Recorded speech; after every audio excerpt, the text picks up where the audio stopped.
Yo lo único que querría antes de comenzar la charla es solamente preguntarte, ¿por qué escribiste tus memorias? Bueno, es más o menos lo que voy a intentar contar en los próximos 5 minutos antes de pasarle los trastos de matar a Manuel, en el sentido metafórico, obviamente. Bueno, yo tengo que darles las gracias por estar aquí, porque verdaderamente competir con la lluvia y con el fútbol no es fácil, pero además yo tendría que decir que es que el personaje es mucho menos interesante que el de la última presentación de uno de mis libros, porque el anterior personaje era Mahoma y obviamente no tengo yo intención de compararme con el profeta del Islam. Sí voy a comentar un poco por qué escribí un libro de memorias, porque alguna persona me lo ha preguntado y me parece una pregunta legítima. Yo creo que la idea de escribir este libro, que se titula No vine para quedarme y que tiene como subtítulo Memorias de un disidente, surgió en un agitado consejo de administración de un medio de comunicación en España. La reunión fue una reunión difícil, porque efectivamente era un medio que en esos momentos atravesaba por dificultades, y al término de la reunión yo me sentía realmente mal, me sentía muy mal, tanto que tuve que decir al escolta que me acompañaba, porque tengo que decir que durante más de una década he tenido que vivir con un escolta que me acompañaba a todas partes, con un guardaespaldas que me acompañaba a todas partes por razones de seguridad, le tuve que decir que me llevara inmediatamente a casa, pues me sentía muy mal. Y cuando llegué a casa, mi tensión superaba los 180, y como luego me dijo algún amigo médico, la tensión ha subido y tú podías haber subido y también haberte quedado ahí y no haber descendido. Y supongo que en ese momento fue cuando yo me planteé que quería contar, para gente que me había conocido, pero también para mi hija, lo que había sido mi experiencia a lo largo de algo más de medio siglo de existencia, por qué había hecho las cosas que había hecho, por qué me había equivocado en muchas de las cosas que me había equivocado y por qué, por el contrario, sin embargo, había acertado en otras ocasiones.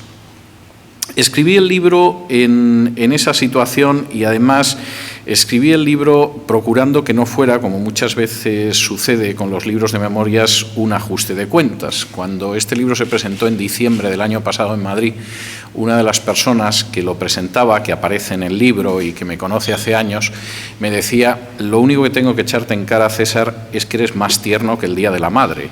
Y atribuía al hecho de que yo había sido muy benévolo. Yo no creo que haya sido tan benévolo, pero sí es verdad que no he querido ensañarme en sus páginas. Fundamentalmente porque yo en el libro llego a una serie de conclusiones que sí me parece que son importantes y que creo que van a marcar mis años en el futuro. La primera de las conclusiones, que puede ser agradable o no puede ser agradable, es que esta vida es muy dura.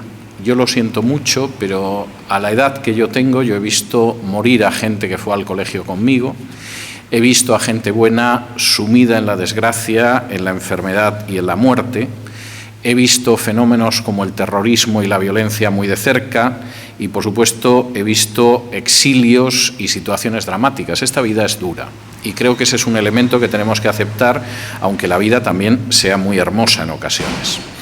En segundo lugar, yo tengo muy claro, y eso también lo reflejo en el libro, que el ser humano tiene una tendencia hacia el mal. Lamento que esto no resulte muy agradable a los que tienen una visión idílica y verdaderamente agradable del ser humano, pero yo creo que el ser humano tiende hacia el mal. Y cuando uno recuerda fenómenos como el Gulag o Auschwitz o los bombardeos masivos o la crueldad, pues uno tiene que reconocer que esa tendencia existe.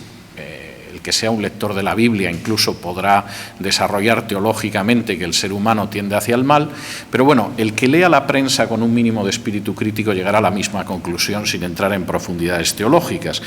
Y en ese sentido, y si me permiten un poco la nota pequeña a pie de página, el sistema norteamericano funciona bien fundamentalmente porque parte de la base de que el hombre tiende hacia el mal y ha establecido una división de poderes para que ningún tirano benévolo acabe gobernando este país, sino que los distintos poderes se frenen y se contrapesan. La tercera conclusión a la que yo he llegado en estos años y que reflejo en el libro es que no hemos venido para quedarnos. Sé que a muchos les gustaría quedarse. Hay gente que parece que va a vivir eternamente viendo las decisiones que toma a diario, pero aquí no nos vamos a quedar ninguno. No lo ha conseguido nadie hasta ahora, o sea, realmente se puede intentar alargar más o menos la permanencia en este pequeño planeta, pero no hemos venido para quedarnos. Por lo tanto, y esta es mi cuarta conclusión, deberíamos vivir intentando construir el futuro.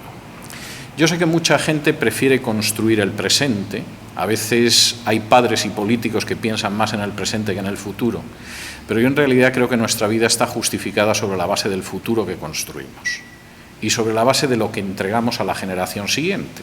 Y creo que ese además tiene que ser el trabajo de buena parte de nuestra vida, sobre todo a partir del momento en que llegamos a cierta situación en nuestra vida.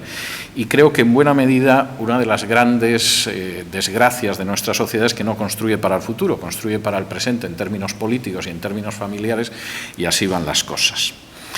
En quinto lugar, y a pesar de que les he dicho que esta vida es muy dura, que seguro que no les he descubierto nada a ninguno de ustedes, o que hay una tendencia hacia el mal, o que realmente aquí no nos vamos a quedar, yo creo que también en esta vida ocasionalmente tenemos la oportunidad de ver retazos, de ver chispazos de una justicia cósmica. Podría citar muchos ejemplos, pero la idea de Hitler levantándose la tapa de los sesos en un búnker evidentemente suena a retazo de esa justicia cósmica. Y como decía mi amigo Antonio López Campillo hace años, y creo que era ateo en aquel entonces, cuando uno ve la caída de la Unión Soviética es para creer que Dios existe. Y lo decía con cierta preocupación, como diciendo, no termino de encajar esto en mi ateísmo, pero ciertos fenómenos históricos me hacen pensar que es posible que exista algo más. Yo lo tengo muy claro. Precisamente porque existen esos retazos de justicia cósmica, yo creo que todos deberíamos ser conscientes de que en algún momento vamos a dar cuenta de nuestros actos a Dios. Esto reconozco que hay gente a la que le hará sentirse incómodo, incluso le puede provocar un escalofrío. No tengo ningún problema con que no crea en ello, porque en cualquiera de los casos pienso que va a ser así. Y en fin, esto es como intentar negar que nos vamos a mojar caminando bajo la lluvia y sin paraguas, es algo así. Y precisamente por eso yo creo que hay otras dos conclusiones que yo reflejo en el libro, y Manuel, no me alargo más y te doy la palabra enseguida. La primera es el hecho de que deberíamos intentar ejercitar y ejercer el perdón en nuestras vidas. Yo he tenido momentos a lo largo de mi vida que no han sido fáciles y que desde luego no incitan al perdón. Es decir, cuando hay gente que asalta librerías para destruir tus libros, porque le molesta que hables del Holocausto, porque él es un neonazi. Cuando una persona en un momento determinado, situada en el otro extremo del espectro político, porque es comunista, dice públicamente que cada vez que ve tus libros les prendería fuego. Cuando en un momento determinado tienes que vivir con una escolta durante años. Cuando en determinados momentos has sentido lo que es la inseguridad física de una manera casi tangible. Todo esto puede acabar creando un pozo que es enormemente destructivo. Yo creo que no deberíamos dejar que ese pozo se apodere nunca de nuestras vidas. Y creo, yo en ese sentido soy bastante sincero, personalmente no guardo rencor a nadie de los que hayan podido hacerme daño en algún momento, y por el contrario creo que en muchas ocasiones me han hecho un enorme favor. En ocasiones el hecho de que te obliguen a marcharte del lugar en el que vives, a cambiar de trabajo, a buscarte otras oportunidades, a mí que tiendo a ser conservador y acomodaticio, es decir, me suelo conformar con lo que tengo, seguramente me hubiera colocado en una situación absolutamente insignificante. No es que ahora sea muy importante, pero evidentemente lo sería mucho menos si no hubiera tenido gente que se dedicaba con cierta fruición a hacerme la vida difícil. En ese sentido, yo creo que deberíamos de reflexionar sobre el hecho de que muchas veces los que pretenden hacernos daño, al fin y a la postre nos acaban haciendo un favor, no digo que siempre, pero en ocasiones sí.